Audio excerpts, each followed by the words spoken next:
बाबुल की दुआएं, जिसका फर्स्ट लुक जारी कर दिया गया है।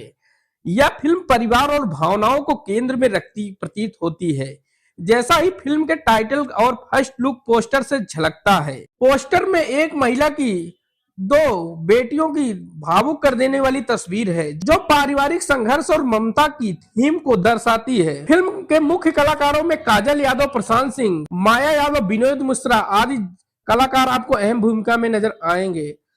बाबुल की दुआएं टाइटल से यह अंदाजा लगाया जा सकता है कि कहानी एक बेटी और उसके परिवार, विशेषकर पिता के आशीर्वाद और विदाई से जुड़े भावुक पहलुओं पर आधारित हो सकती है। कहानी में पारिवारिक रिश्तों, संघर्ष और भावनात्मक उतराव चढ़ाव को दिखाया गया हो सकता है। यदि फिल्म की पूरी कहानी या ट्रेलर रिलीज होता है तो हम आपको तत्काल विस्तृत जानकारी उपलब्ध कराएंगे। तो दोस्तों, वीडियो आपको कैसा लगा आप हमें कमेंट बॉक्स में कमेंट करके अपनी राय जरूर दें।